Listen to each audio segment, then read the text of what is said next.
My name's Jonathan Little. Cyber Week starts today. A lot of you enjoyed the Black Friday sale. Thank you all for signing up. We picked up a bunch of new members, 500 or so that's pretty cool. If you resubscribed, thank you very much too. That is excellent. We appreciate it. That goes a long way to funding lots of educational poker content for you for the next year, assuming you got the year membership. If you got the 3-year membership, well, congrats. You picked up a steal. Cyber Week is going on right now. Make sure you check that out if you have not. Pokercoaching.com/cyberweek. Kevin says, good morning. Good morning, Kevin. You reached the sub for the 3-year package. Well, congrats on getting the value. Maximum value. Today, we're going to be discussing the introduction to the River section of Poker Coaching Premium's newest course, the Tournament Masterclass. It's over 100, I think it's 180 parts long, over 30 hours long. Big course. And I wanted to give you today some introductory tips to playing on the River. You decided to Poker Coaching Premium. Where should you start? Depends on where you currently are. Are you playing tournaments? Are you playing cash games? Are you already good? Are you not good? Right? I mean, all of that is very relevant. Shout out to Jay from the study group. There's a study group. They'll be studying right after this in the Poker Coaching Discord at 10 a.m. Eastern Time. Turn $20 into $5,000 this weekend. Sweet. Congrats. Nice job, good work. All right, let's discuss the introduction to the River. This is straight from the Tournament Masterclass, but I knew that this would be helpful for a lot of you, so I want to discuss some of these topics. We're not going to get through this entire River section. It's many hours long, but this is the introduction, and this will be very valuable if you've never really discussed this type of thing or studied this type of thing. Understand that the River is a complicated street to master, and it actually plays a little bit differently than all the other streets, the betting rounds that I've discussed previously in the tournament course and also on YouTube over the last week or so. So, understand that on the River, you no longer have draws/semi-bluffs, right? Remember how on the flop and the turn, you're breaking your hand downs into premium-made hands, draws, marginal-made hands, and junk. Well, on the River, now we actually have a mixture of value hands and bluffs, right? Your value hands are the hands that are good, more often than not when you bet and get called. Your bluffs are hands that expect to lose at the showdown and consider bluffing. And the goal with your value betting hands is to get maximum value from worse hands as often as possible. And the goal of your bluffs is to get better hands to fold and also, in turn, to get people to call when you actually do have a value hand. So, when you're facing a decision to bet on the River, we need to ask ourselves these questions, right? We need to go through and do all of these things. It's a lot. Notice here, there's a lot here, and that's okay. It's okay to recognize this is a difficult spot. It's going to take time to study and master, but as you go through and you learn how to fully analyze your range, and also how to analyze your exact hand, that's going to go a long way to helping you become a very strong poker player. All right, placed 36th place out of 200 in your first tournament. Nice. Finished 12th in Griff's home game. Ship it. You won the $4. All right, holla. Good job, good work. I want to welcome everyone here today. Today we are discussing River strategies, just the introduction to the River section from my newest course, the Tournament Masterclass. Like we said, it's a long course. This is slide number 583 of the post-flop section, if you're trying to keep up. All right. First question you need to ask yourself on the River. How many bet sizes should I be using in this scenario for value? And typically, on the River, you're going to want to have 2 distinct bet sizes. Sometimes 1, sometimes 2.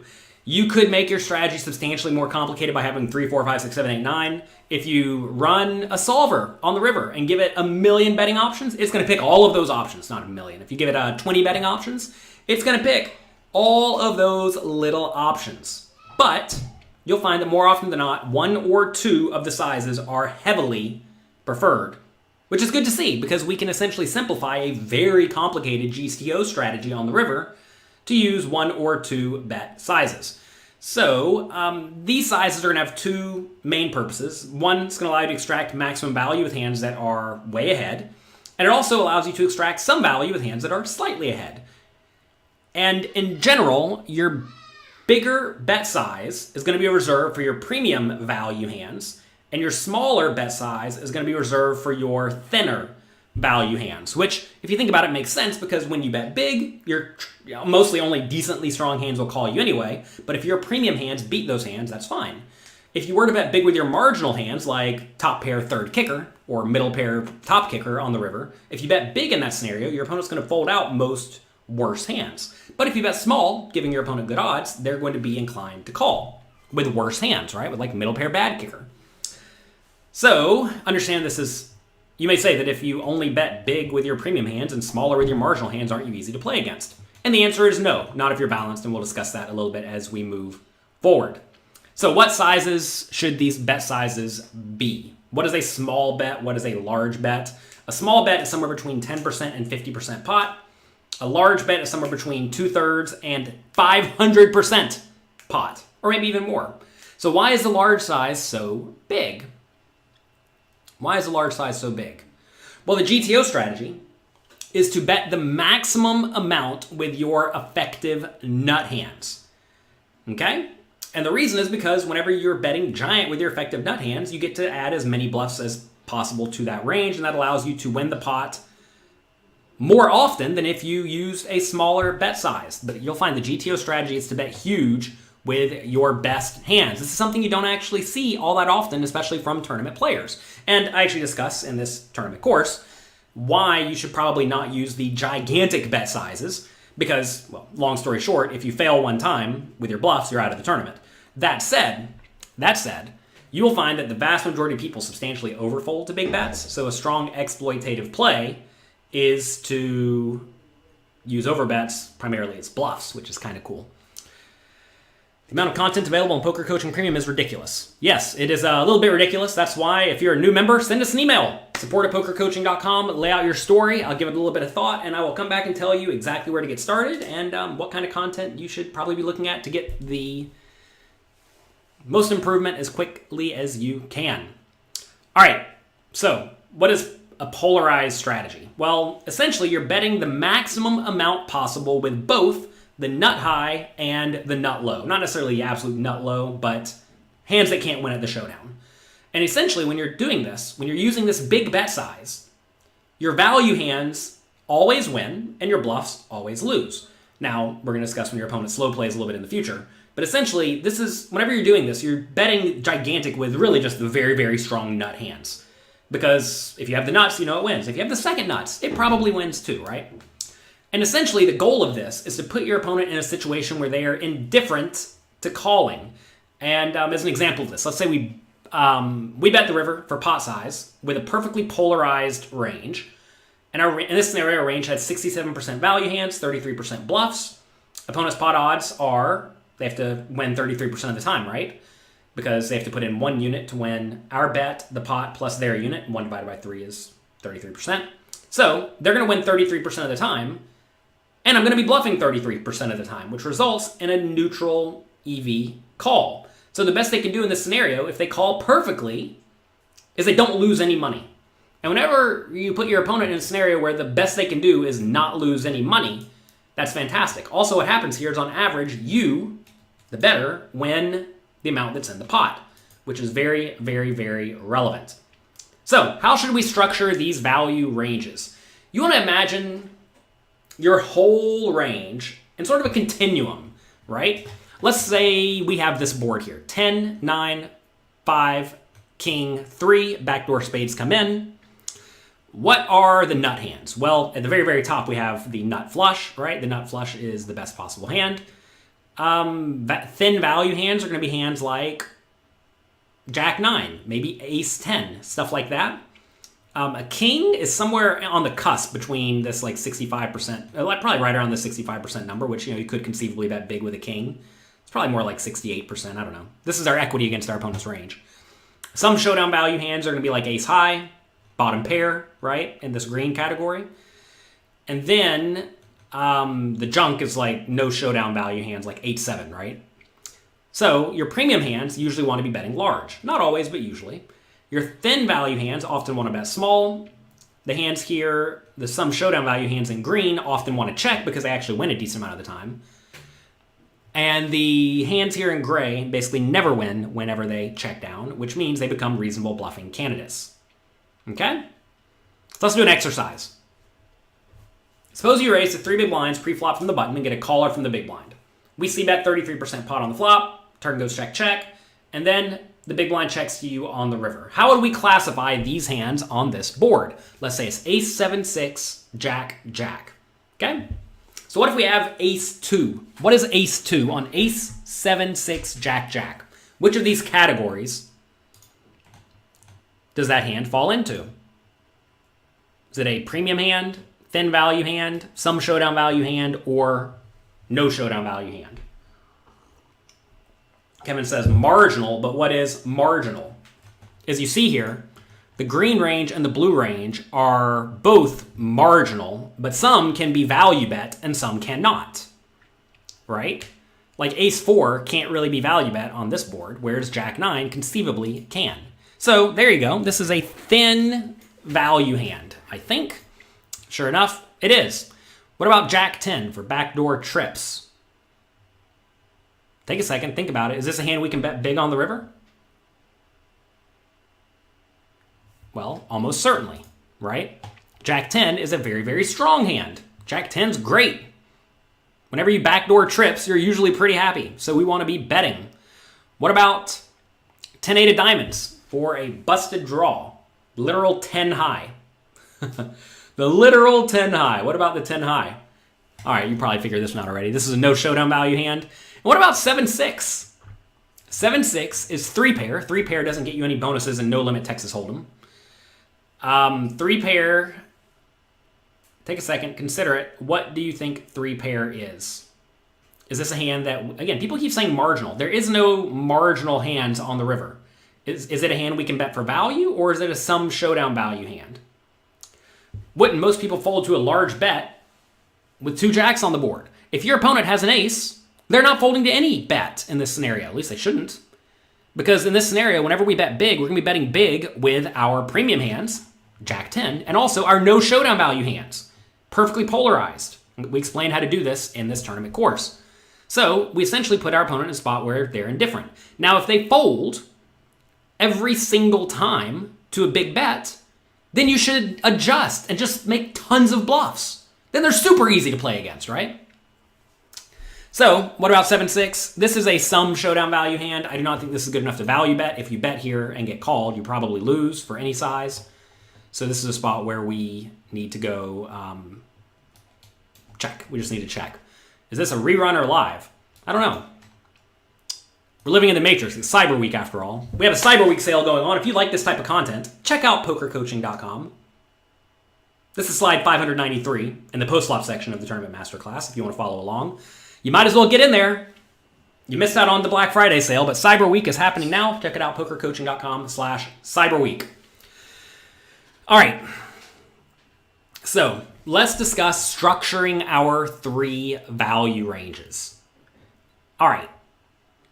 You want to be betting large with your premium hands for value. You want to be betting small with your thin value hands plus 5 to 10% premium hands for protection. You don't want to only bet small with marginal thin hands because then when you get raised, it's pretty rough. You always want to make sure you protect it with some nuts. And then you want to check with a mixture of your worst hands that are just giving up, 5 to 10% premium hands when you're out of position, and then also a lot of some showdown value hands. Okay? And we're also going to mix in bluffs with all of the betting ranges. So when we're betting small, we have to have fewer bluffs. As you see, when we're using a small bet size, we have just a little bit of bluffs, a lot of thin value hands, and some nut hands. When we are using our big bet size, we're going to be using a lot of premium hands and then some bluffs as well. More bluffs, though, go into our large bet size and our small size. So let's discuss balancing the value ranges with bluffs. So what percentage of bluffs do we need in each betting size? And recall, the larger the bet size you use, the more bluffs you can use. However, the maximum number of bluffs you can use, assuming you're trying to be GTO, which maybe you are, maybe you aren't, but if you're trying to be GTO, which is always a good place to start, is at most a 1-to-1 ratio of value bets to bluffs, and that's assuming you're betting infinite, which you're not betting infinite, okay? So, the way you figure out the appropriate range, or percentage of bluffs you can have, when you're polarized, is the percentage of bluffs in a range equals the amount your opponent needs to call divided by the total pot they could win. So, on the river, let's say we bet 33%, or 33 big blinds into a 100 big blind pot. What percent bluffs should we have? Okay? Take a second. Think about it. Well, 33 divided by 100 plus 33 equals 19.8%. Okay? Now, in this scenario, you can go through and you can figure out which bet size we're using and how many bluffs to include. As you're betting smaller and smaller, you have to have fewer and fewer bluffs. As you see, if we have a 10% range, I'm sorry, a 10% pot bet on the river, a tiny bet, you could have almost no bluffs. 50% pot size bet, you get to have 25% bluffs. 100% pot size bet, 33% bluffs. 300% pot size bet, you get to have 43% bluffs. And remember, when you're using these small bet sizes, you want to make sure you protect them with a little bit of nut hands as well. Does this change early in the tournament versus late in the tournament? Yes. Later in the tournament, you either get to have more or fewer bluffs depending on the payout implications, which there's a whole other section on payout implications, okay? All of that's included in the tournament course. Here are a few examples. We're not going to go through them. Let's see. Let's discuss the impact of traps on the bluffing percentage. All right. Understand that sometimes your opponents are going to be trapping you. A trap is essentially a hand that can beat hands in your polarized value range. So, like, let's say you think you can bet, I don't know, any flush on the river polarized. Well, if your opponent's going to be checking with some flushes too, say you bet the 4 high flush on the river, and your opponent has the 8 high flush and they're going to beat you, that's not good, right? So, as there are more traps in your opponent's range that beat your polarized range, you have to bluff less often, right? So, you want to consider spots where your opponent's going to have more or fewer traps than normal. So, typically, when your opponent has a large nut advantage, they're going to have more traps than when they don't have a large nut advantage, right? Like, they just don't have any good hands in their range, then, like, what can they possibly do? When your opponent has a large range disadvantage, you'll find that they should not be betting very often. This often occurs when, let's say, the river brings an overcard ace. That's a spot where, if you're the pre-flop raiser, they should probably check you on the river a lot. Therefore, they're going to be checking the river with a lot of their premium hands, giving you the chance to bet. That's going to allow them to check raise, right? So it's kind of neat to see that when your opponent has a large nut advantage, you have to be careful. But also when they have a large range disadvantage, you also have to be a little bit careful because even though they're at the disadvantage, they should be checking basically everything, right? Also, whenever you use a small bet size, understand that as you're betting smaller and smaller, your value range loses to more of your opponent's range, right? Because they're just naturally going to have more and more. What's happening here? Because they have more and more just like decently strong hands like top pair that plan on check calling. Also, of course, your opponent's known to slow play. Well, they're going to be slow playing more often than not. All right, so what does that mean you should do? Essentially, long story short, as your opponent is going to be trapping you more often, you have to add in some additional checks. Essentially, you bluff less. As traps become more and more likely, you have to bluff less often because some of your value range loses. Okay? Again, we go through this a little bit slower in the tournament course to make sure you fully understand it, but I'm just giving you a brief overview here today. Let's answer some questions. If we get to the river with too little junk, do we add some of our sum showdown value hands to our junk range to bluff? Yeah, you do. We'll discuss how to, I don't know if we'll get here today, but this is all discussed in this tournament course. You're about to bluff your boss and tell him you're quitting unless you get a pay raise. Good luck.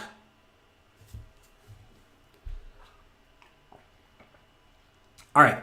Typically, good rivers for you that increase your nut advantage, meaning you're going to have way more premium hands, like super premium hands. This often gives you the ability to increase your bluff percentage using a large size because it gives you more nut hands. Good rivers for you that do not necessarily increase your nut advantage, like the top pair ace, right? This often gives you the ability to increase your bluffing percentage using a small size, right? Bad rivers for you, and I say a good river or bad river, I mean they increase or decrease your range advantage, your equity, right? Bad rivers give your opponent more equity and force you to check more often, and bad rivers that give your opponent extra traps also force you to bluff less often. So if the river is particularly good for you, that usually allows you to bet more often. As the river is generally bad for you, you have to check more often. Let's just go through this. Let's go through discussing analyzing your exact hand. Okay? Let's discuss your exact hand. Should I bet or check this exact hand? And if I bet for value, which side should I use? Pretty important questions, right? Everything so far was discussing our range. Now we're discussing our specific hand. So, you want to ask yourself these questions. Is my exact hand one of my best hands that have a lot of equity when I get called? If yes, bet large. Remember to balance some of your small bets with some of these hands too. Also, is your opponent likely to have something that could call your large bet, right? If your opponent can't call a large bet because their range is just all garbage, then you can't really bet big with these hands for value, right? Next, is your hand one of your thin value bets that have, a little bit of equity, 51% equity or more when called, but aren't premium? If yes, you typically want to be betting small. If no, you have to ask, do I need to bluff here to balance my value range? Essentially, are these hands bad to the point that they need to be bluffed? And then we're going to go to the bluffing decision flowchart. Let's see. We'll get there in just a second. This seems too advanced for the micro stakes. Bluffing this much against the average player at this level guarantees you're bluffing off your stack in every tournament. Matt, you're not going to like what I'm about to say, but I have many millions of hands of data from the small and medium stakes tournaments. To be fair, I haven't studied 1 cent buy-in tournaments, but like $1 buy-in tournaments up to $100 buy-in tournaments that definitively proves that you should be drastically over bluffing in the small and medium stakes tournaments. Why? Because people fold too often. Sometimes you get caught. More often than not, though, you are going to print equity. And if you look at a lot of the absolute best players in the small and medium stakes games, they bluff like lunatics. The nice thing about bluffing is that once you get 1 or 2 of them through, you're kind of free rolling. Don't be afraid, as Jonathan says here, especially on the river. Yeah, players drastically overfold on the river. Drastically. Even in the high stakes games. Whenever I'm playing, I am often running pretty big bluffs on the river, and they get through very, very frequently. Okay? All right. So, before we get to the flowchart, we need to understand a few definitions. Auto calls. This is a hand that will call a pot-sized bet or more. These are hands that just aren't folding. Auto folds are hands that will fold to any bet. And blockers become more relevant as they are realistically found in your opponent's range, as they remove combinations of the calling hands from your opponent, and typically as your bet size increases. All right, here is the bluffing decision flowchart. Take a screenshot or sign up to pokercoaching.com/premium at pokercoaching.com/cyberweek to get a big discount. This is slide number 611 in the post-flop section. All right. If I bet as a bluff, why am I choosing this hand to bluff with? I know with is a preposition. Is it a preposition? It's not supposed to be at the end of the sentence, but it sounds better. Okay. Bluffing decision flowchart. Is my opponent capable of folding? Ask yourself that question. Are they going to call you off with bottom pair, no problem? Well, then don't bluff. Duh. Right? Is that not obvious? If your opponent's going to call you, and you lose to those hands that are going to call you, don't bluff. Now, of course, if they're going to call you with bottom pair, what should you do? Take a second, think about it. Take a second to think about it. If your opponent's going to call you with bottom pair, how should you adjust your strategy? They're going to call any bet size with bottom pair, maybe even ace high, because they're calling stations, as someone said earlier. People in my game call every time. What should you do? So Novu, did I say that right? Snapped it off. Bet 4th pair for value. If your opponent's an extreme calling station, don't bluff them. Come on, everybody. Point number one here is not rocket science. I understand some of you are new here. Look, I get it, right? I understand that some of this stuff is new, but essentially, recognize that you need to study fundamentally sound strategies so you know how to adjust properly when your opponents make errors, okay? If you are playing against players who literally call every time, because that's just how your game operates, even though I have plenty of data that says that's not how they actually operate, but if your opponents are all extreme calling stations, recognize good poker that's going to help you crush the games long term is not value bet every hand all the time, because that's only good against bad, horrible calling stations, right? But if you recognize, okay, I'm supposed to be using these appropriate frequencies and then adjusting accordingly, recognize you got to adjust accordingly. We discussed plenty of adjustments in this section eventually. Slide number 611 out of 1,000 or so, okay? If they're calling 100% of their range, you in turn don't bluff. And you value bet way thinner. Okay, is your opponent capable of folding? Yes. All right. Do I lack showdown value? If it goes check, check, do I lose? If that's the case, bet more often as a bluff. If you don't lose because you have showdown value, say you have middle pair, you don't need to bluff, because if it goes check, check, you win, right? So you don't need to bluff that. That would go over here to the no category. Don't bluff with middle pair. Sometimes you do, sometimes you don't. Don't get me wrong. There'll be corner cases. All right.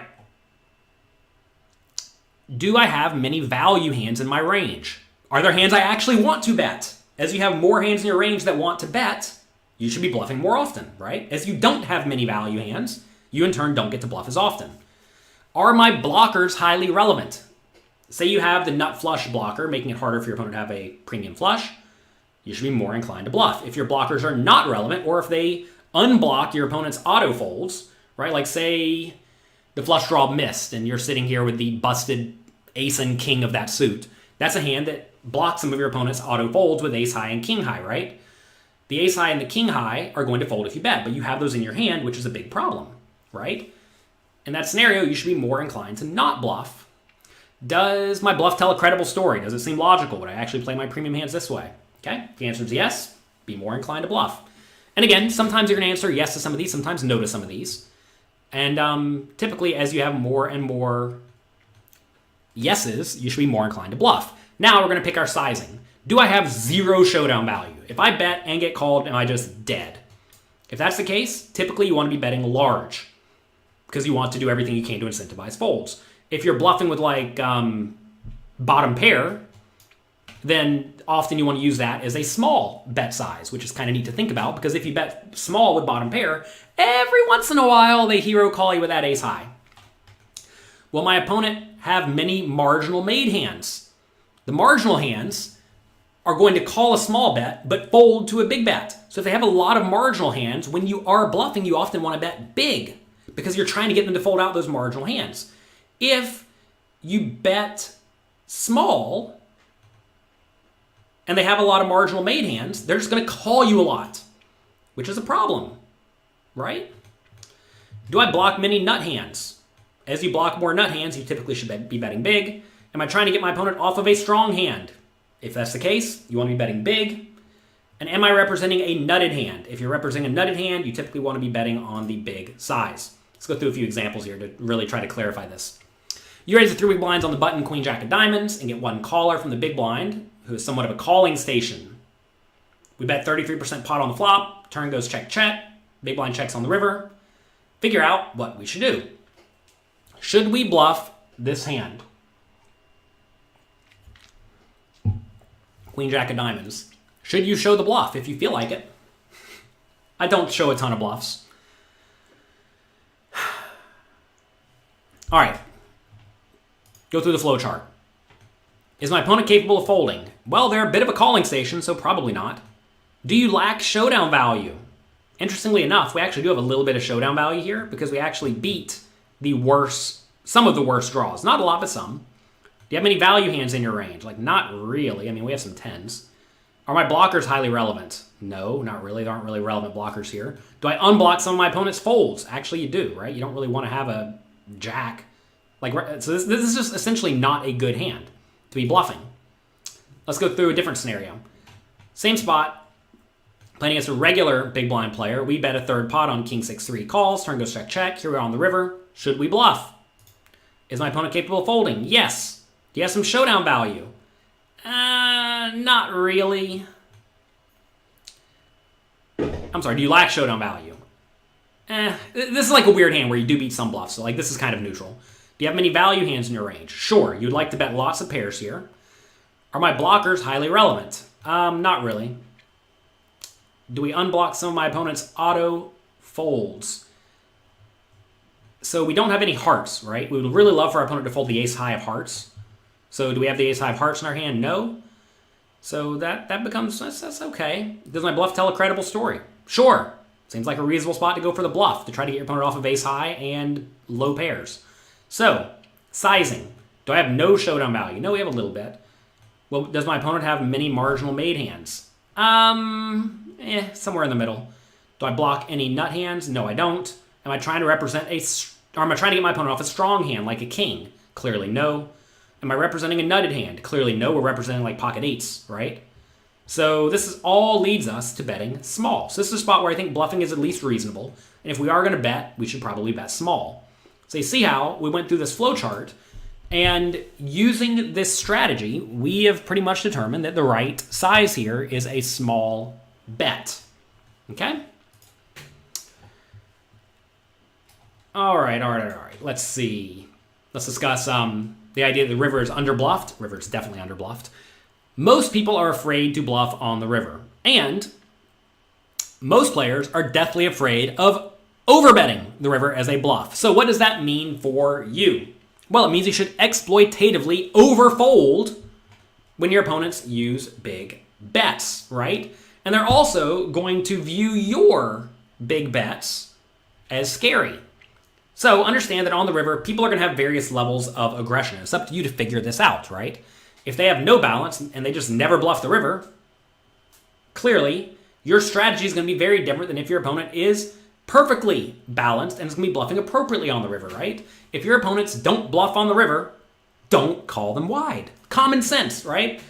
Don't think, I'm just going to play the GTO strategy against people who literally never bluff. Okay? You got to pay attention, and you have to make sure you are adjusting. All right? So anyway, recognize your opponents don't bluff enough. If you construct your range properly, it won't matter if your villain fights back, as they have too much garbage. If your opponent has a lot of garbage, then they're just going to fold a lot, right? If you're enjoying this today, click the like button, click subscribe, click the little happy bell, whatever all the buttons are available for you. That goes a long way to telling the YouTube, Twitch, Twitter, Facebook overlords that you like this. You want to talk about positional differences, or do you want to be done for the day? Let me know in the chat. Mark says you're somewhat balanced on the list. Yeah, so interestingly enough, I mentioned it here. Well, I don't know if I mentioned here, but I know I do in the tournament course. Most people are not perfectly balanced on the river. I'm not. Most people aren't. It's hard to be perfectly balanced. Hard to be perfectly balanced. All right, you want to keep going? Did you click the like button? If you didn't click the like button, we're not going to go. All right. Let's briefly discuss in position and out of position, okay? We're not going to have enough time to get through all of this. Let's do it, though. In position betting versus checking. You know what in position means? This is when we are last to act. So on the river, the opponent checks to us. Now it's our turn. Fine. Understand there is a non-zero cost to reopening the action, because the cost is that the out of position player can raise you. They have the option to check raise you, right? And then you're going to have to fold some of your hands. So this leads to two major adjustments for the in position player compared to what we talked about so far. When your stack to pot ratio, which means if I have whatever my stack is in relation to the pot, is 1 or less, the in position player should use only one bet size. If you have a pot size bet or less on the river, you're never betting small from a GTO point of view. When I say never, I mean basically never. So you only have one large size, and that large size is all in. Your large size is all in. When you have a greater than 1 stack to pot ratio, so if you have more than a pot size bet left, you're typically going to want to be betting 50% pot with your small size, and again, all in with your big size. If you're out of position, typically a small bet is 33% pot, and a big bet is all in usually again. So understand from out of position, you're never closing the action. And also understand that the out of position player often has the range advantage across many boards. Not always, but out of position is going to have a lot of range advantage, especially whenever they check call a bet or two, right? So also realize out of position also has the option to check raise, which is quite strong. So this leads to 4 adjustments for the out of position player. First, out of position should value bet very frequently and small with hands like third pair or better, especially when it goes check-check on the turn, right? A player who's really good at this, a guy Darren Elias, you all know him? I was always shocked by how thinly he would bet for value from out of position. And it turns out, after I studied the solver, you know what? He's just a sicko.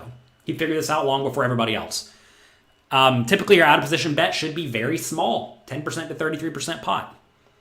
Especially on really good rivers for the out of position player, out of position should be betting small and very, very frequently.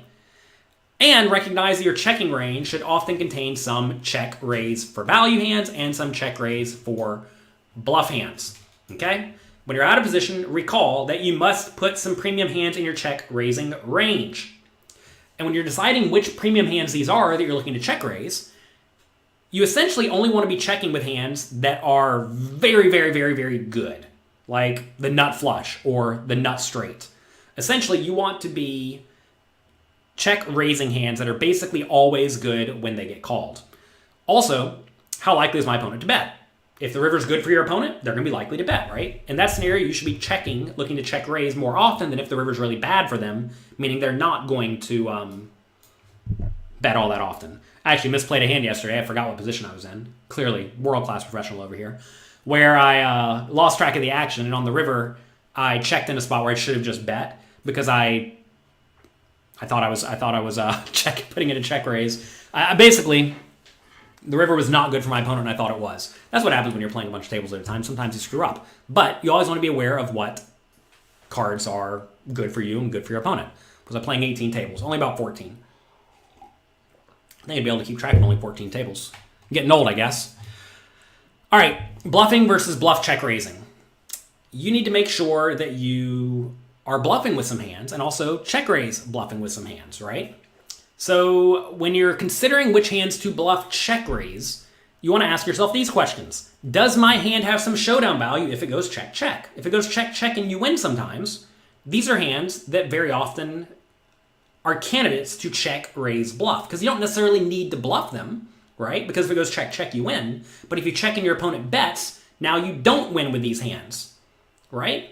So now, these become potential hands to check, raise, bluff. Is my opponent's range capped? Do they lack super nut hands? If they lack super nut hands, get in there and put in that check raise. Is my hand too weak to call? Like let's say you have bottom pair, right? If it goes check, check with bottom pair, you win sometimes. But if you check bottom pair and your opponent bets, it's probably no good. So that becomes a hand to consider raising. Also, does my exact hand block my opponent from improving on the river? Essentially, do I have a relevant blocker to some extent? And you're going to find that often pairing your hand on the river will make a good candidate for this because you block your opponent from improving to random 2 pairs, right? And so yeah, that's often what you want to be doing. Let's take a look at a few examples. Is default check raising size 3x or all in? Typically big. Big, big, big. 3x may be big, 3x may not be big. It depends. Betting from out of position on the river. Let's go through an example or two. We don't have a ton of time left today. But let's take a look at this spot. Under the gun opens, big blind calls. Flop comes 9-7-4. Check, check. It's often going to go check, check on this board. Turn, big blind bets 33% pot. Under the gun +1 calls. Notice here, on basically every river, the big blind has a bit of an advantage because they bet the turn, right? They bet the turn with presumably their best hands and their draws. With a small bet size, they have a lot of thinnish value hands too, but whatever, they're all still good for the most part. Notice the only bad rivers are the overcards, and even then, like ace of spades isn't terrible because we have lots of various flushes in that scenario because we're betting with a lot of flush draws on the turn from the big blind. So this is a spot where big blind's gonna have a lot of equity on most boards. Take a second, consider which cards are actually best for the river, or for the big blind to be betting on the river. What are the best cards? It's not necessarily the highest equity ones, which is kind of neat. Which cards give the big blind a lot of nut hands? Tough question. It's a tough question. I don't even know if I would get this right if I didn't study this spot. But I studied this spot because I made this course. I studied this spot extensively.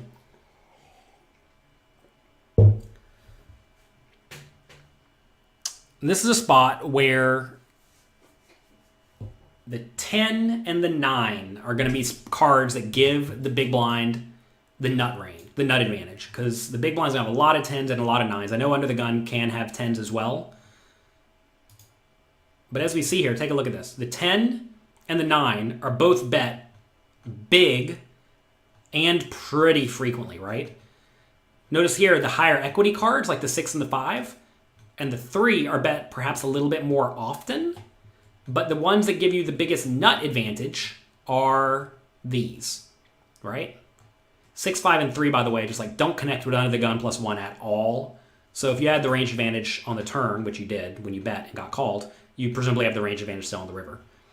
You say 8's good here. 8's actually not good here. You have to do a ton of checking here because Under the Gun +1 has a lot of jacks here. Okay, kind of neat, right? Neat to see. Here's our equity across the various... Well, here's our bet sizings we're using across various boards. Cool stuff, right? So let's discuss the 4 of spades. Remember, 4 of spades is a frequently bet river. On the 4 of spades, take a look at this, right?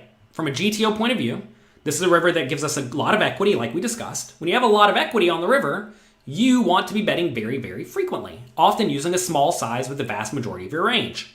We already discussed this, right? This is an example of it. Notice here, we're actually betting 70, I can't even count the size, 77% of the time.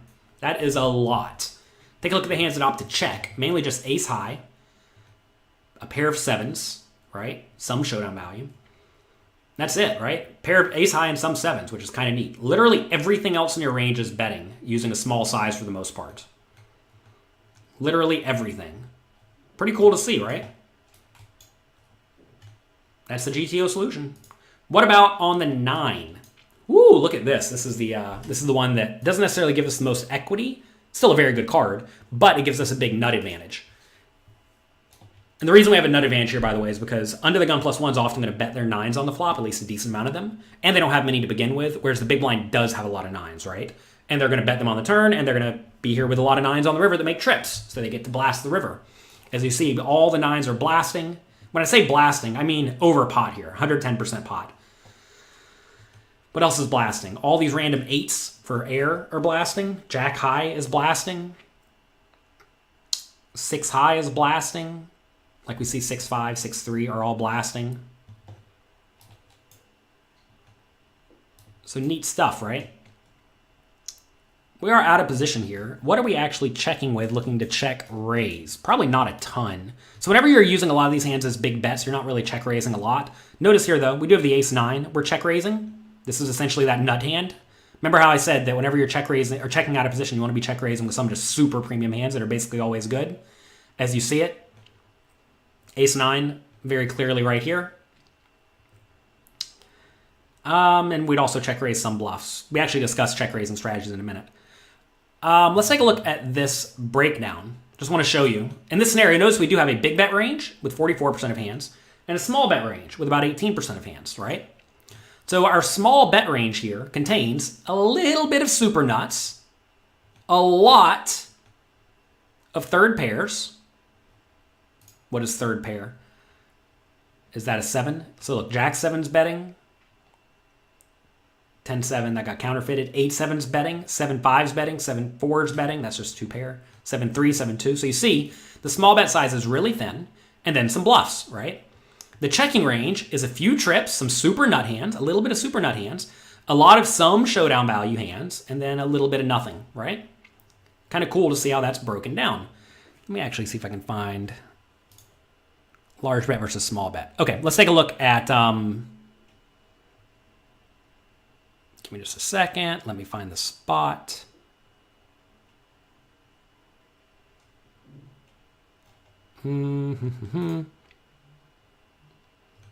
Here we go. Okay, let's take a look at this spot. Button raises, big blind calls. Jack 6-2, check. Button bets a third pot, big blind calls. Turn 7 goes check, check. Here we are on the river, okay? Notice here on the gosh, come on, computer. Notice here that we have a lot of equity in a lot of spots. Which cards are going to let you use the biggest bet sizes here? Definitely a 2, because you have a lot of 2s. Definitely a 6, because you have a lot of 6s. 7, would you bet a 7 on the turn? Maybe. 10 and 9 are probably going to be pretty good. 10, 9, and 8. 10, 9, and 8 are probably all going to be pretty good. Notice here that the big blind player can actually have a lot of Jack X, right? So you want to ask, like, how does this line up with your opponent's range, right? And let's see. 10, 9, and 8 all get to use some big bet sizes. 2 is definitely good, as we see here. 6 is definitely good, as we see here, right? And we discuss how to go through and study these things in the Tournament Masterclass so that you know how to figure this out. Also, notice the lowest equity card, the ace, you do a ton of checking, which means you're going to have a lot of traps in your range, right? So let's discuss this spot, the 3. Jack, 6, 2, 7, 3. In this scenario, we are betting gigantic with our nut hands, right? Interestingly enough, a7 opts to go to gigantic. Basically, a 7 or a jack goes gigantic. You may say, is a jack good enough to bet 110% pot here? Or a 7? Against a GTO opponent, it is. Then for the small bet size, we're using some super nuts. You see the 5-4 here, which is kind of cool. That goes for the tiny bet size to protect. I guess it's going to be a lot of 6s, right? 6s and 3s and 2s go for the small bet out of position. This is something almost no one does, by the way, myself included. I have to work on this. But if we go through and look at the way this range is structured, we see the large bet size is second pair, top pair, and 2 pair, right? The very, very strong hands. And then the small bet size is a little bit of super nut hands, a lot of third pair type hands and low pairs, a lot of really weak pairs, and then some bluffs. So you see, you'll actually see this pattern is consistent over and over and over and over and over again, where the big bet size is often very strong hands and some bluffs. The small bet size is some super nut hands, just a little bit, a lot of thin value hands, and a little bit of bluffs. Let's take a look at one more spot here and we'll wrap it up for the day. Same scenario as before, just to recap it. Button opens, big blind calls, big blind checks, jack 6-2, button bets a third pot, big blind calls, turns to 7, check, check. On the river of 10 of diamonds. Notice here, again, a lot of small betting, a little bit of big betting, right? So what's betting big here? It's going to be mostly jacks and 10s, right? So we have a lot of jacks betting. Not a whole lot of 10s in our range, because we probably played them differently. But notice a lot of jacks betting. Various 2 pairs. Do we even have a whole lot of 2 pairs? Not a ton. Small bet size is mostly 6s, right?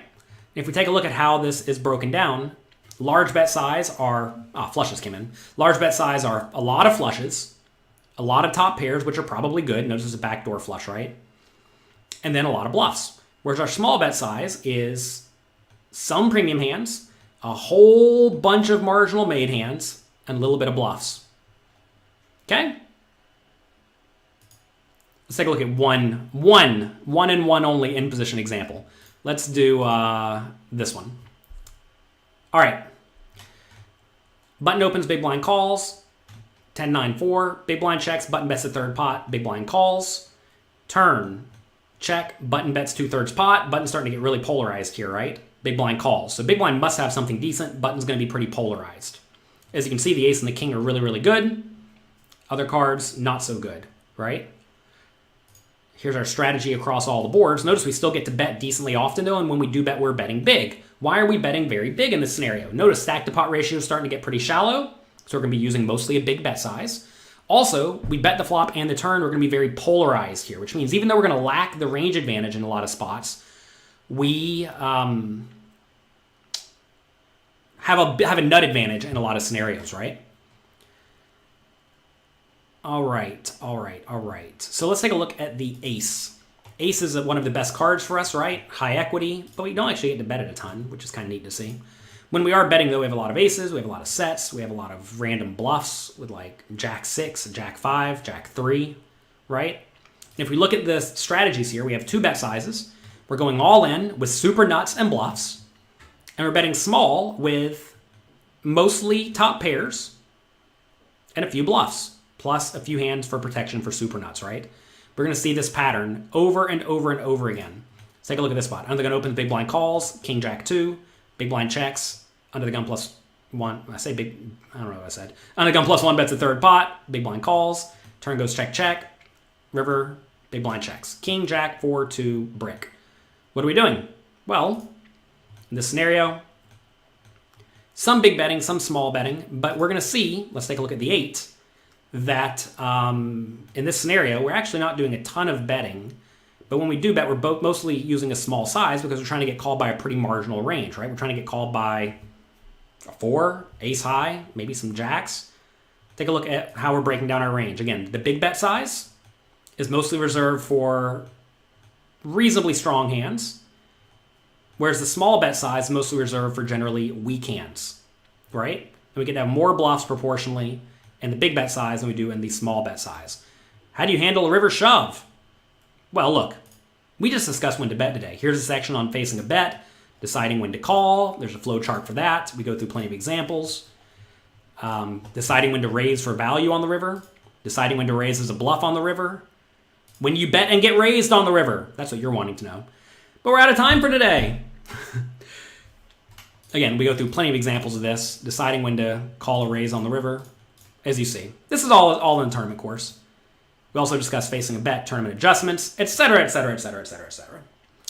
How do I recommend a recreational player approach the poker coaching premium? Are you a cash game player or tournament player? First things first, go through the tournament and or cash game masterclass. Whatever you're doing, go through that game. Assuming you're new to poker to some extent, maybe go through the fundamentals course first.